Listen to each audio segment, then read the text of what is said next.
एक ऐसी अद्भुत कहानी है जो मैं आज आपको ध्यानपूर्वक सुनाऊंगा, और इससे सुनने के बाद आप ज्यादा सोचना, डरना और चिंता सब छोड़ देंगे और आपका मन खुशियों से और प्रसन्नता से भर जाएगा।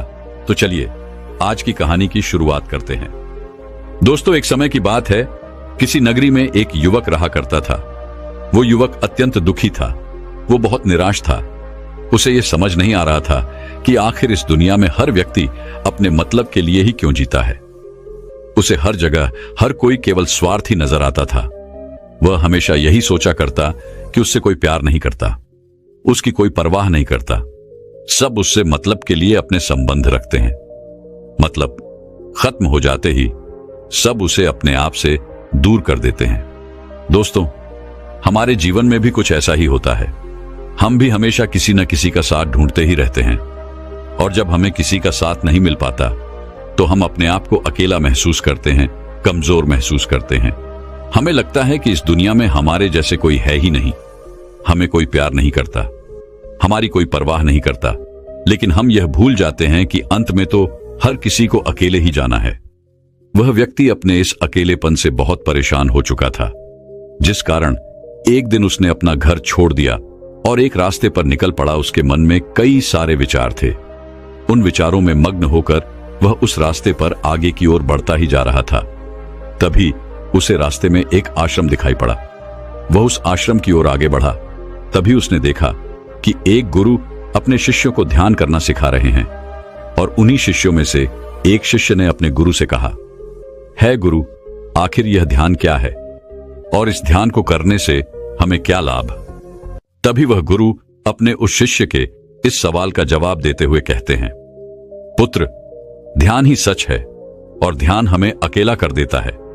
हम जितने ज्यादा अकेले होते जाते हैं उतना ही हम ध्यान में उतरते चले जाते हैं, और यही अकेलापन तुम्हें सत्य के मार्ग पर ले जाता है, तुम्हें सत्य की प्राप्ति करवाता है।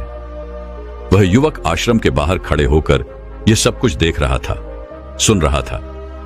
जैसे ही उसने उन गुरुवर के मुख से यह सारी बातें सुनी, वह दौड़ा दौड़ा उन गुरुवर के पास आया और कहने लगा, है गुरुवर, यदि ध्यान हमें अकेला कर देता है तो इसका मतलब यह हुआ कि मैं इन सब चीजों में श्रेष्ठ हूं। आप तो ध्यान का सहारा लेकर अकेले होते हैं, लेकिन मैं तो ऐसे ही अकेला हूं। मेरा ऐसा कोई नहीं है जिसे मैं अपना कह सकूं, जो मेरी परवाह करता हो, जो मेरा ख्याल रखता हो, और मैं अपनी राह पर अकेला ही चलता चला जा रहा हूं। उस व्यक्ति की ये सारी बातें सुनकर उन गुरुवर ने उस व्यक्ति को ध्यानपूर्वक देखा और उसके बाद उससे कहते हैं, भंते, अगर तुम अकेले हो तो तुम्हारे पीछे तुम्हारा पूरा परिवार, तुम्हारे मित्र, तुम्हारे शत्रु, तुम्हारे सगे संबंधी, इन सब को लेकर तुम कहां जा रहे हो? उन गुरुवर के मुख से यह बात सुनकर वह व्यक्ति चौंक उठा और उसने तुरंत ही पीछे मुड़कर देखा तो वहां पर कोई नहीं था। तभी वह उन गुरुवर से कहता है गुरुवर, कौन है मेरे पीछे? कोई तो नहीं, न मेरे परिवार वाले, न मेरे मित्र, न मेरे शत्रु, और न ही मेरे सगी संबंधी। मैं तो सबको पीछे छोड़ आया हूं, क्योंकि कोई मुझे नहीं पूछता, कोई मेरी परवाह नहीं करता, कोई मेरा ख्याल तक नहीं रखता, यहां तक कि मेरी कोई आवाज तक नहीं सुनना चाहता। लेकिन जब किसी के ऊपर कोई समस्या आती है तो वह मुझे अवश्य याद करता है, पर बाकी समय पर वह मुझे पूछते तक नहीं। उन्हें यह तक खबर नहीं होती कि मैं किस हाल में हूं, मैं जिंदा भी हूं या नहीं। उन सबको इन सब चीजों से कोई फर्क नहीं पड़ता। उन गुरुवर ने उस व्यक्ति की यह सारी बातें ध्यानपूर्वक सुनी और उसके बाद उस युवक से कहते हैं, भंते, तुम सही कह रहे हो, लेकिन जब तक तुम इन सभी को छोड़कर नहीं आते तब तक तुम भला अकेले कैसे हो सकते हो? वह व्यक्ति एक बार फिर से आश्चर्यचकित होकर पीछे मुड़कर देखता है और फिर उन गुरुवर से कहता है गुरुवर, यहां पर तो कोई नहीं है, मैं अकेला ही यहां पर आया हूं। लग रहा है कि आप मेरा मजाक उड़ा रहे हैं। मेरे पीछे कोई नहीं है, आप खुद देख सकते हैं, तो फिर आप ऐसा क्यों कह रहे हैं कि जाओ और इन्हें छोड़कर आओ? जब मेरे साथ कोई है ही नहीं तो मैं भला उन्हें कहां छोड़ूं, कैसे छोड़ूं? उस युवक की ये सारी बातें सुनकर वह गुरुवर मुस्कुराने लगे और उस युवक से कहते हैं, भंते, आखिर तुम मुझसे क्या चाहते हो? इस पर वह युवक उन गुरुवर से कहता है गुरुवर, मैं आपका शिष्य बनना चाहता हूं, मुझे कोई साथी चाहिए, मुझे अपना शिष्य बना लीजिए, मैं जीवन भर आपका आभारी रहूंगा। उस युवक की यह बातें सुनकर उन गुरुवर ने कहा, भंते, तुम चाहो तो यहां पर 1 महीने रह सकते हो। उसके बाद ही मैं यह निर्णय कर पाऊंगा कि क्या मुझे तुम्हें अपना शिष्य बनाना चाहिए या फिर नहीं। लेकिन तुम्हें मेरी एक बात माननी होगी। तुम्हें इन 30 दिनों के अंदर ध्यान का अभ्यास करना होगा। अगर तुम ये कर सकते हो तो तुम यहां पर अगले 1 महीने के लिए रुक सकते हो, अन्यथा तुम्हारे लिए यहां पर कोई जगह नहीं। उस व्यक्ति ने काफी सोच विचार कर उन गुरुवर से कहा, है गुरुवर, आप जैसा कहेंगे मैं वैसा ही करूंगा। आप चाहते हैं कि मैं इन 30 दिनों में ध्यान का अभ्यास करूं, तो मैं यह करने के लिए तैयार हूं। उस व्यक्ति ने उन गुरुवर की बात मान ली और आश्रम में ही रुक गया। अगले दिन सुबह सुबह वह गुरुवर उस व्यक्ति के पास आए और उस व्यक्ति से कहने लगे, भंते, तुम किससे बात कर रहे हो? तुम्हारा ध्यान कहां है? इस पर वह व्यक्ति जवाब देते हुए कहता है गुरुवर, मेरे साथ तो कोई नहीं है, मैं भला किससे बात करूंगा, मैं तो अकेला हूं। तभी वह गुरुवर उस व्यक्ति से कहते हैं, ठीक है, लेकिन अब ध्यान लगाओ, क्योंकि तुमने मुझे वचन दिया था कि इन 30 दिनों में तुम ध्यान का अभ्यास करोगे। उन गुरुवर के कहने पर वो व्यक्ति ध्यान करने बैठ जाता है, लेकिन पहले दिन उसे ध्यान करने में बहुत तकलीफें आती हैं, बहुत सारी परेशानियों का सामना करना पड़ता है। यहां तक कि वो ढंग से लगातार बैठ भी नहीं पा रहा था।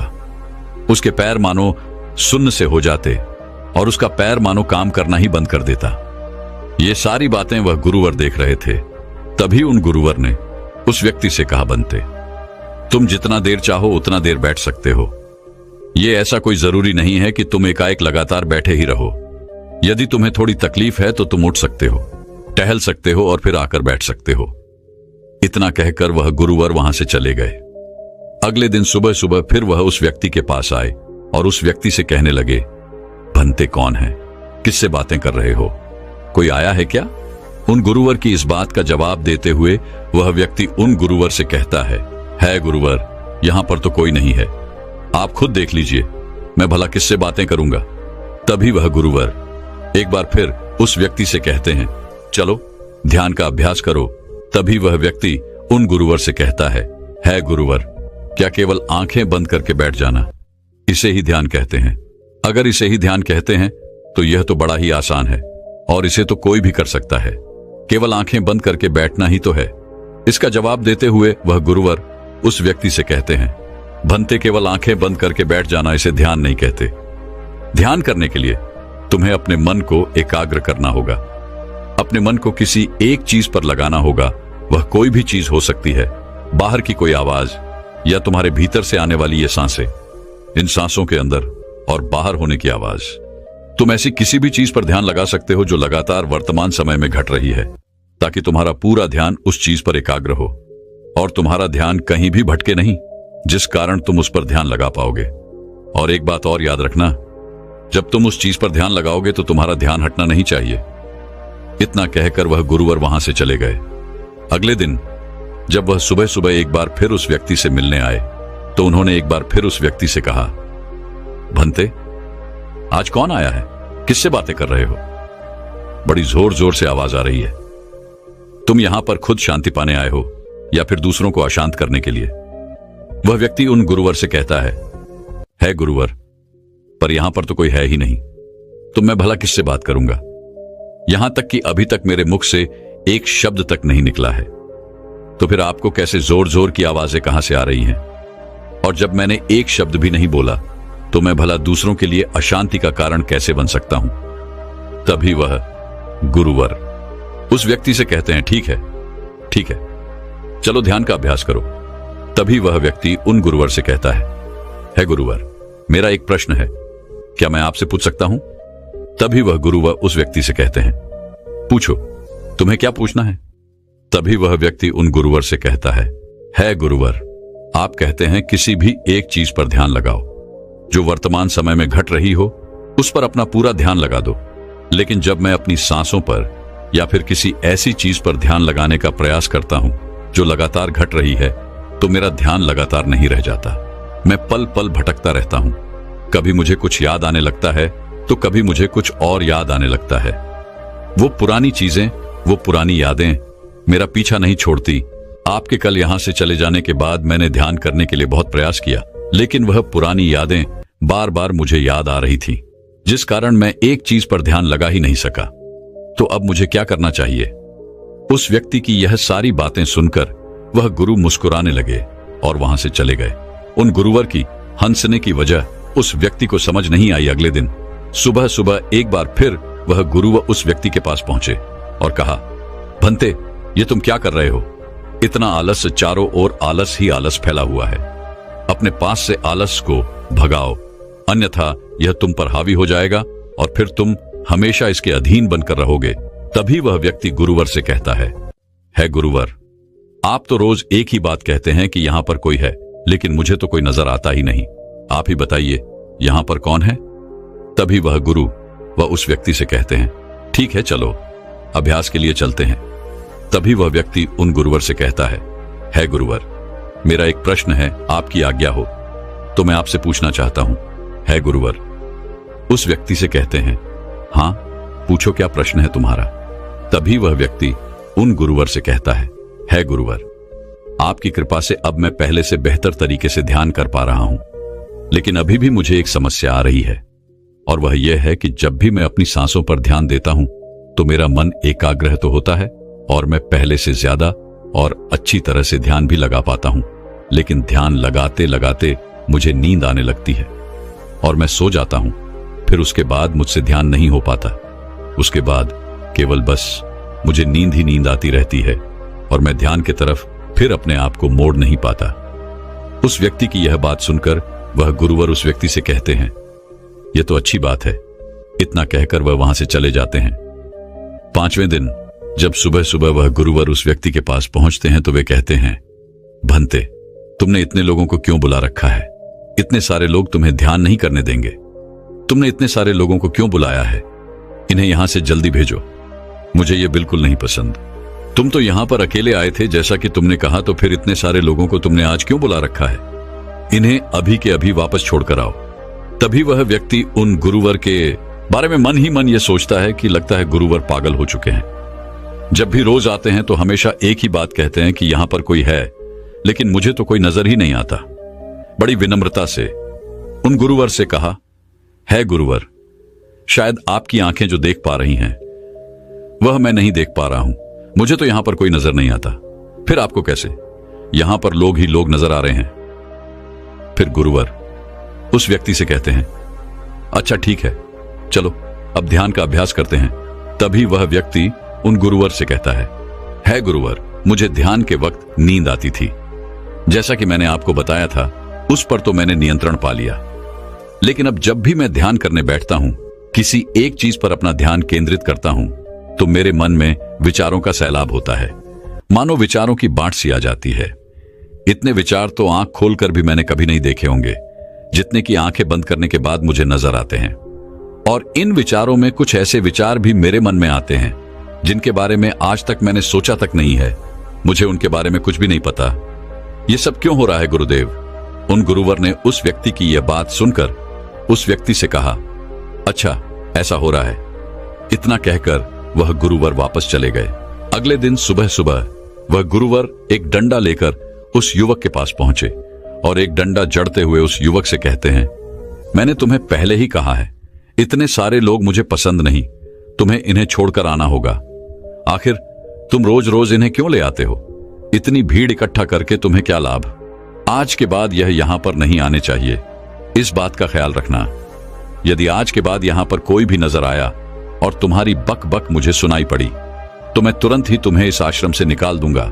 तभी वह व्यक्ति बड़ी विनम्रता से उन गुरुवर से कहता है गुरुर, मुझे तो यह समझ नहीं आता कि मुझे कोई नजर ही नहीं आता, लेकिन आप रोज एक ही बात कहते हैं कि यहां पर मैंने भीड़ इकट्ठी कर रखी है।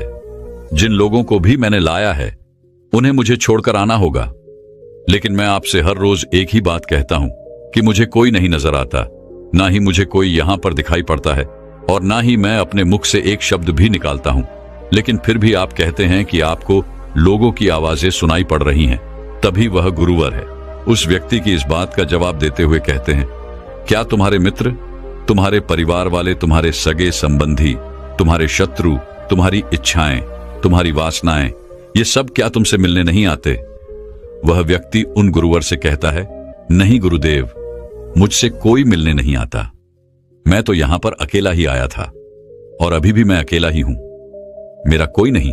तभी वह गुरु व क्रोधित होकर उस झंडे से उस व्यक्ति पर एक और प्रहार करते हैं और कहते हैं, अभी बैठो, अभी ध्यान लगाओ, और यदि तुम्हारे ध्यान में कोई भी आता है तो मुझे बताओ। वह व्यक्ति उन गुरुवर की बात मान लेता है और तुरंत ही ध्यान करने बैठ जाता है। कुछ देर तक तो वह काफी शांत रहता है, लेकिन कुछ देर बाद ही वह उन गुरुवर से कहता है गुरुदेव, मेरा भाई मुझसे मिलने आया है, साथ में मेरे पिताजी भी हैं। दोनों बहुत दुखी हैं क्योंकि मैं उन्हें छोड़कर यहां जो चला आया हूं। मेरे भाई की तबीयत भी कुछ ठीक नहीं लग रही। वह मुझे बुला रहे हैं। मेरे बड़े भाई की पत्नी अर्थात मेरे भाभी मेरे बड़े भाई के साथ अच्छा व्यवहार नहीं कर रही, और तो और मेरी प्रेमिका भी आई हुई है। वह मुझसे पूछ रही है कि क्या तुम मुझसे शादी करोगे या फिर मैं किसी और से शादी कर लूं। वह भी बहुत दुखी नजर आ रही है। और इतना ही नहीं, मेरे कुछ मित्र भी पीछे खड़े हैं जिनसे मैंने कुछ कर्ज लिए थे। आज वो मुझसे अपना कर्जा मांगने आए हैं, मुझे धोखेबाज कह रहे हैं, मुझे अपशब्द बोल रहे हैं, और वो साथ में मेरे कुछ शत्रुओं को भी लाए हैं। लेकिन मेरे शत्रु मुझे मारना नहीं चाहते। वह तो यह कह रहे हैं कि तू तो पहले से ही मरा हुआ है, तुझे और क्या मारना। इतना कहकर वह व्यक्ति कुछ देर के लिए शांत हो गया, लेकिन उसी के बाद फिर कुछ देर बाद वह एक बार फिर से उन गुरुवर से कहने लगा है, गुरुवर, अब मेरे पास एक बहुत बड़ा घर है, इसे मैंने खरीद लिया है। मैं, मेरे पिता, मेरी माता, मेरा भाई, मेरी भाभी सभी इसमें बहुत मिलजुल के रह रहे हैं। हम बहुत खुश हैं। मैं अब अपने मित्रों से अत्यधिक अमीर हूं। मेरे पास बेशुमार धन दौलत है, और तो और मैंने अपनी प्रेमिका से शादी भी कर ली है और इसका जश्न मना रहे हैं। इतना कहकर वह व्यक्ति एक बार फिर शांत हो गया और फिर कुछ देर बाद और फिर एक बार उन गुरुवर से कहता है गुरुवर, मुझे कोई मारने का प्रयास कर रहा है। लगातार वो मुझ पर प्रहार कर रहा है। मैं उसका चेहरा देखने का प्रयास कर रहा हूं, लेकिन मुझे उसका चेहरा नजर नहीं आ रहा। इतना कहते कहते वह उन गुरुवर से कहता है, गुरुदेव, ये तो आप हैं जो मुझे मार रहे हैं और यह भी कह रहे हैं कि इतनी भीड़ को लेकर क्यों आए हो और इन्हें लेकर कहां जा रहे हो। मेरे साथ तुम्हें अकेले ही चलना होगा। इतना कहकर वह व्यक्ति ध्यान से उठ गया और उनको रुके चरणों में गिर पड़ा और उनसे कहने लगा, है गुरुदेव, आप सही थे। आप जो हमेशा कहते थे कि इस भीड़ को लेकर मैं कहां जा रहा हूं, आप हमेशा यही कहते थे कि इन सबको छोड़कर आओ, लेकिन मुझे कोई नजर नहीं आता था। लेकिन आज मैंने उन सबको देख लिया जिन्हें मैं अपने साथ लेकर आया था, जिन्हें मैं अपने साथ लेकर घूम रहा था। हर कोई मेरे साथ ही है, मेरे पास है। लेकिन मैं ये सोच रहा था कि आखिर मैं इतना बेचैन क्यों हूं और मेरी बेचैनी की वजह क्या है। उस व्यक्ति की यह सारी बातें उन गुरुवर ने ध्यानपूर्वक सुनी और उसके बाद वो वहां से चुपचाप उठकर चले गए। उसके बाद से वो गुरुवर उसके पास कभी नहीं आए। लेकिन वह व्यक्ति हर रोज ध्यान का अभ्यास कर रहा था और पूरे 1 महीने बाद जब वह उन गुरुवर के पास पहुंचा तो उन गुरुवर से कहने लगा है, गुरुवर, जैसा कि आप कहते थे कि मैं हमेशा अपनी भीड़ को अपने साथ लेकर घूमता हूं, तो आज मैंने उस भीड़ को विदा कर दिया है और अब मैं बिल्कुल अकेला हूं। मेरे साथ कोई नहीं, मेरे साथ आप भी नहीं है, यहां तक कि मैं खुद अपने साथ नहीं हूं। मैं एक परम शांति महसूस कर रहा हूं। अब मुझे ऐसा प्रतीत होता है कि अब मेरे जीवन में कोई समस्या नहीं है, कोई समाधान नहीं है। मैं बहुत हल्का महसूस कर रहा हूं, मैं बहुत अच्छा महसूस कर रहा हूं और इस शांति में जो आनंद है इसका क्या कहना। तभी वह गुरुवर उस व्यक्ति से कहते हैं, भंते, अगर तुम चाहो तो इस अकेलेपन को लेकर तुम अपनी दुनिया में वापस जा सकते हो। अव्याधि, तुम उस संसार में वापस भी लौट जाओ। भले ही लोग तुम्हारे आसपास क्यों न रहे, भले ही पूरी भीड़ तुम्हारे साथ क्यों न रहे, लेकिन फिर भी तुम अकेले ही रहोगे। फिर चाहे वह तुम्हारे रिश्तेदार हो, सगे संबंधी हो, परिवार वाले हो, तुम्हारे मित्र, तुम्हारे शत्रु, तुम्हारी भावनाएं या फिर तुम्हारी प्रेमिका, इन सब के साथ रहकर भी तुम पूर्ण रूप से अकेले ही रहोगे। और इतना ही नहीं, तुम्हारे जीवन में जब भी कोई बुरी परिस्थितियां आएंगी तब भी तुम बिल्कुल अकेले और शांत रहोगे और तुम हर परिस्थितियों का समाधान निकालने में भी अब पूरी तरह सक्षम हो चुके हो। और यदि अब तुम चाहो तो मैं तुम्हें अपना शिष्य बना सकता हूं, क्योंकि हो सकता है तुम्हें यह लग रहा हो कि यह 30 दिन तो पूरे खत्म हो चुके, लेकिन ध्यान का मार्ग अभी शुरू हुआ है। और याद रहे कि अभी तो बहुत कुछ सीखना है, जानना है, लेकिन कुछ रखना नहीं है। यह मार्ग अभी शुरू हो रहा है और यह मार्ग अति लंबा है और इस मार्ग की शुरुआत शांति से ही होती है। तभी वह व्यक्ति उन गुरुवर को प्रणाम करता है और उनसे कहता है, हे गुरुवर, मैं अपने घर वापस लौटना चाहता हूं, अपने उस संसार में वापस जाना चाहता हूं ताकि मैं अपनी जिम्मेदारियों को निभा सकूं और साथ ही साथ इस मार्ग पर भी आगे बढ़ सकूं। यदि आपकी आज्ञा हो। इतना कहकर वह व्यक्ति शांत हो गया। तभी वह गुरु मुस्कुराने लगे और उस व्यक्ति से कहते हैं, भंते मन शांत हो तो सब हो सकता है। तुम संसार में रहकर भी अकेले रह सकते हो, लेकिन एक बात याद रखना कि हमें सीखना बहुत कुछ है, जानना बहुत कुछ है, लेकिन रखना कुछ भी नहीं। अब तुम जा सकते हो, तुम्हारा कल्याण हो। तो दर्शकों, चलिए अब ज्यादा सोचने के ऊपर अगली कहानी की शुरुआत करते हैं। संपूर्ण मानव जाति एक दौड़ में लगी हुई है, एक ऐसी दौड़ जो कभी पूरी नहीं होती, जो उसके जन्म के साथ शुरू होती है और मरने तक उसका पीछा नहीं छोड़ती। लेकिन क्या कभी आपने ध्यान दिया है कि यह दौड़ किस चीज की है? जरा ठहरकर खुद से पूछिए कि आप किसके पीछे दौड़ रहे हैं और वास्तव में क्या यह दौड़ कभी पूरी हो सकती है? जिन भौतिक सुख सुविधाओं को इकट्ठे करने में इंसान लगा रहता है, क्या वास्तव में वो भौतिक सुख सुविधाएं उसे शांति या फिर आनंद प्रदान कर सकती है? सिकंदर ने मरने से पहले अपने सभी मंत्रियों को कहा था कि जब मेरी अर्थी उठाई जाए तो मेरा शरीर ढका हुआ नहीं होना चाहिए, मेरी हथेलियां खुली होनी चाहिए, ताकि सारी दुनिया यह देख सके कि जो सिकंदर पूरी दुनिया को जीत सकता था, वो भी अपने साथ कुछ नहीं ले जा सका। उसके हाथ खाली के खाली रह गए। लेकिन जीवन की बागडोर ऐसी होती है कि उसे कभी ठहरने का वक्त ही नहीं मिलता। कभी वह सोच विचार ही नहीं करता कि जीवन का सबसे बड़ा सुख क्या है और इसके विपरीत जीवन का सबसे बड़ा दुख क्या है। सुख सुविधाएं तो बहुत लोग इकट्ठा कर लेते हैं, लेकिन सही मायने में उसका भोग कितने लोग कर पाते हैं? वही भौतिक वस्तुएं जो उसने अपने आनंद, अपनी शांति के लिए संग्रहित की थी, वही सुख सुविधाएं उसके दुख का कारण बन जाती हैं। जब पैसा नहीं कमाया था तो पैसा ना होने का दुख था, और जब पैसा कमा लिया तो वही पैसा उसके बच्चों के लिए या उसके लिए झगड़े का कारण बन जाता है। तो फिर कैसे सुख सुविधाएं, किन चीजों के पीछे आप भाग रहे हो? आज की जो कहानी मैं आप लोगों को सुनाने वाला हूं, उसमें आपको जीवन का सबसे बड़ा दुख और सबसे बड़ा सुख पता चलेगा। इससे पहले कि आप इस कहानी में खो जाएं, इस चैनल को सब्सक्राइब जरूर कर लें। तो चलिए कहानी शुरू करते हैं। अपनी गरीबी के दिन याद करके सेठ दनानंद की आंखों में आंसू आ गए। आज उसने जीवन में सब कुछ हासिल कर लिया था। सारी सुख सुविधाएं उसके पास थी। घर में नौकर चाकर थे, हजारों लोग उसके नीचे काम करते थे, जो उसकी एक आवाज पर उसके पास खड़े होते थे। लेकिन फिर भी आज सब कुछ हासिल कर लेने के बाद भी वो दुनिया में अपने आप को सबसे गरीब आदमी समझ रहा था। आखिरकार अपनी गरीबी के दिन याद करके उसकी आंखों में आंसू आ गए। उसके पास कुछ नहीं था, लेकिन तब भी वो प्रसन्न रहता था। लेकिन आज सब कुछ होने के बाद भी वो प्रसन्न नहीं था। और दुनिया में वही आदमी सबसे गरीब होता है जो सब कुछ होते हुए भी अकेला महसूस करता है। उसे एहसास होने लगा था कि धन संपदा या भौतिक सुख सुविधाएं उसके मन की पूर्ति नहीं कर सकती। लेकिन अब तो बहुत देर हो चुकी थी। उसका पूरा जीवन बीत चुका था। अब पूरे जीवन की कमाई उसे व्यर्थ लगने लगी। उसे लगने लगा कि उसने जो कुछ कमाया वो सब यूं ही था, व्यर्थ था। ये एहसास उसे जीवन में पहले कभी नहीं हुआ था।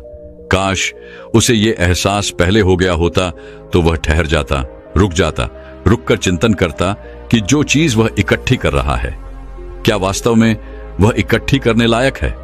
अगर उसे यह बात पहले पता चल गई होती तो वो अपने जीवन में सार्थकता खोजने की कोशिश करता। वो उस रहस्य के बारे में खोज करता जो उसके मन की पूर्ति करता, जो उसका अकेलापन दूर करता, जो उसके जीवन को संपूर्ण बना देता। उसने अपने दोनों बेटों को अपने पास बुलाया और उन्हें जीवन की सीख समझाने की कोशिश करने लगा। सेठ ने अपने बेटों से कहा कि बेटा, मेरे को तो जीवन में कोई बताने वाला नहीं था, सही रास्ता दिखाने वाला कोई था ही नहीं, इसलिए मैं उस रास्ते पर चलता रहा जिसका कोई अंत नहीं था। और आखिर में पहुंचकर मुझे महसूस हुआ कि जितना रास्ता मैं तय करके आया हूं उतना ही रास्ता बाकी और है। शायद मैं गलत रास्ते पर निकल पड़ा था और अब इतना समय नहीं बचा कि मैं नए रास्ते पर फिर से नया सफर शुरू करूं। उसने अपने दोनों बेटों से कहा कि बेटा पता है दुनिया में सबसे बदनसीब आदमी कौन होता है? वो जिसके पास सब कुछ होते हुए भी कुछ नहीं होता, जो अपने आप को सब कुछ होते हुए भी अकेला महसूस करता है। भला इससे बड़ा दुख, इससे बड़ी बदनसीबी और क्या हो सकती है? यह सुनकर उसके बड़े बेटे ने कहा कि पिताजी, सब कुछ तो आपके पास है, धन संपदा, पूरा परिवार, सारी खुशियां आपके पास है, लेकिन फिर भी आप अपने आप को बदनसीब क्यों समझते हैं? उसका बड़ा बेटा वह नहीं समझ पा रहा था जो उसके पिता उसे समझाने की कोशिश कर रहे थे। फिर भी उसने अपनी बात को समझाने की कोशिश करते हुए कहा, अभी तुम्हें लगता है कि जीवन में तुम्हारे पास सब कुछ है। मुझे भी तुम्हारे उम्र में ऐसा ही लगता था, लेकिन अब मैं बूढ़ा हो चला हूं। कुछ समय बाद मेरी मृत्यु भी नजदीक है और अब मुझे एहसास हो रहा है कि दुनिया में तो सब कुछ पीछे छूट जाता है। घर, परिवार, रुपया, पैसा, धन संपदा, सब कुछ यही रह जाता है और आखिर में मेरे साथ जाएगा क्या? क्या मैं दुनिया में सबसे अकेला इंसान नहीं हूं? क्या मैं दुनिया का सबसे बदनसीब आदमी नहीं हूं, जिसके पास सब कुछ होते हुए भी वह अपने साथ कुछ भी नहीं ले जा सकता? सेठ के बेटे ने सेठ से सवाल पूछा कि पिताजी, फिर दुनिया में क्या इकट्ठा करना चाहिए? ऐसे तो हर इंसान अकेला ही होता है। कौन इंसान इस दुनिया में भला ऐसा होता है जो अपने साथ इस दुनिया की सुख सुविधाएं या फिर अपना परिवार को साथ लेकर जाता है? सब लोग तो अकेले ही जाते हैं। फिर तो दुनिया में हर एक आदमी बदनसीब ही हुआ। यही सवाल सेठ के मन में भी उठ रहा था, लेकिन उसके खुद के पास इसका कोई जवाब नहीं था, तो वह अपने बेटे को भला इसका क्या उत्तर देता। इसीलिए उसने अपने बेटे से कहा कि बेटा, मैं खुद इस सवाल का जवाब तलाश रहा हूं। अगर एक आदमी के पास सब कुछ होते हुए भी वह अकेला है, उन भौतिक सुख सुविधाओं का वह भोग नहीं कर पा रहा है, तो वह सबसे बड़ा दुख हुआ। मैं मानता हूं दुनिया का सबसे बड़ा दुख यही है कि आपके पास सब कुछ होते हुए भी आप अकेलापन महसूस करो। लेकिन इसके विपरीत दुनिया का सबसे बड़ा सुख क्या हो सकता है? इस सवाल का जवाब तो मेरे बेटे मुझे भी नहीं पता। इसीलिए मैं यह चाहता हूं कि मेरे मरने से पहले जिस सवाल का जवाब मुझे नहीं मिला, वह जवाब तुम अपने जीवन में ढूंढो। और यकीन मानो, अगर तुमने अपने जीवन में इस सवाल का जवाब ढूंढ लिया तो तुम दुनिया के सबसे सुखी इंसान कहलाओगे। यह कहानी सुनाकर गुरु ने अपने शिष्यों से सवाल पूछा कि दुनिया में सबसे बड़ा सुख क्या होता है? सभी शिष्य ध्यानपूर्वक अपने गुरु की यह कहानी सुन रहे थे। संध्या का समय था। धीमी धीमी हवा चल रही थी, जिससे कि पेड़ की पत्तियां हिल रही थीं। आसमान में पक्षी सहचा रहे थे। सूर्य अस्त होने को आया था और सभी शिष्य अपने गुरु से इस सवाल का जवाब जानना चाहते थे। लेकिन इससे पहले ही गुरु ने अपने शिष्यों से सवाल पूछ लिया। इसका उत्तर देते हुए एक शिष्य ने कहा कि गुरुदेव, दुनिया में सबसे सुखी इंसान वही है जिसका शरीर सुखी है। अगर आपके शरीर में बीमारियां हैं तो आपके पास कितनी भी भौतिक सुख सुविधाएं हों, आपके लिए वो व्यर्थ है। और इसके विपरीत अगर आपका शरीर सुखी है, अगर आपका शरीर स्वस्थ है, तो चाहे आपके पास कुछ भी नहीं हो, लेकिन उसके बावजूद आप अपने जीवन में सुखी रहोगे। इसीलिए संसार का सबसे बड़ा धन हमारा शरीर होता है। यह सुनकर दूसरे शिष्य ने उसका विरोध करते हुए कहा कि गुरुदेव, दुनिया में बहुत से लोग ऐसे हैं जिनका शरीर एकदम स्वस्थ है, लेकिन बावजूद इसके वो अपने जीवन में सुखी नहीं है। मैं मानता हूं कि जीवन में सबसे ज्यादा सुखी वही इंसान है जिसका मन सुखी है। गुरु ने अपने इस शिष्य से सवाल किया कि अच्छा ये बताओ कि मन को सुखी किस प्रकार किया जा सकता है। इसका जवाब देते हुए उस शिष्य ने कहा कि गुरुदेव, मन कभी भी संतुष्ट नहीं होता है। अगर हम किसी प्रकार मन को संतुष्ट करना सीख लें तो फिर हम किसी भी परिस्थिति में आनंद और शांति से रह सकते हैं। लेकिन समस्या यही होती है कि मन का भला कभी होता ही नहीं है। मन को चाहे कितना भी खिला दो, लेकिन उसकी भूख कभी पूरी नहीं होती। चाहे उसको कितना ही धन दे दो, लेकिन बावजूद इसका लालच बढ़ता ही जाता है। अब गुरु ने सभी शिष्यों को समझाना शुरू किया। गुरु ने कहा कि अज्ञानतावश मनुष्य कभी यह समझ नहीं पाता कि उसका मन हमेशा से खाली था, लेकिन व्यर्थ की चिंताएं, व्यर्थ के लक्ष्य अपने जीवन में बनाकर उसने अपने मन को बांध लिया। जिस मन की प्रवृत्ति हमेशा खाली रहने की थी, उसने उस मन को कूड़े कचरे से भर लिया। इसीलिए वह मन जो बचपन में हमेशा खाली रहता था, हर चीज में, हर खेल में आनंद ढूंढ लेता था, अकेले में भी आनंद पूर्वक, शांति पूर्वक रहता था, अब वही मन सब कुछ मिल जाने के बाद भी हमेशा दुखी रहता है। लेकिन अगर इंसान सिर्फ वर्तमान में रहना सीख ले, सिर्फ इतना सा होश प्रकट कर ले कि उसे हमेशा वर्तमान में रहना है, ना तो भविष्य की कल्पनाओं में, ना अतीत की यादों में, सिर्फ वर्तमान में, सिर्फ इस एक सूत्र से वो अपने पूरे जीवन को बदल सकता है। वर्तमान में रहकर सभी सूक्ष्म सुविधाओं का भोग करना, पूर्ण होश के साथ, पूर्ण आनंद के साथ हर एक चीज का भोग करना, सिर्फ यही जीवन को सुखी बना सकता है। हम हर चीज को, हर काम को, हर रिश्ते को आधे अधूरे मन से निभाते हैं। जैसे कि खाना खाते समय हमारा दिमाग कहीं रहता है, हमारा शरीर कहीं रहता है, और इसीलिए जब शरीर और मन में दूरी पैदा होती है तो उससे तनाव पैदा होता है। अगर आपका शरीर और आपका मन और मस्तिष्क सभी एक जगह पर संगठित होना सीख लें, तो फिर आप अपने जीवन में उस शांति, उस आनंद का एहसास कर पाएंगे जो बड़े बड़े योगी पहाड़ों में तपस्या करके प्राप्त करते हैं। लेकिन इसके लिए जीवन में ज्ञान के प्रकाश का उदय होना बहुत आवश्यक है, क्योंकि अज्ञानता में आप अपने मन को कभी नहीं समझ पाएंगे। मन को समझना इस दुनिया का सबसे कठिन कार्य होता है।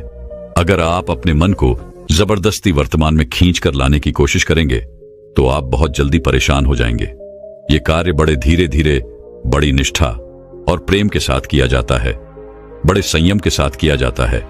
अगर आप इसको जबरदस्ती करने की कोशिश करेंगे तो आप तनाव में आ जाएंगे, आप बहुत जल्दी हार मान लेंगे।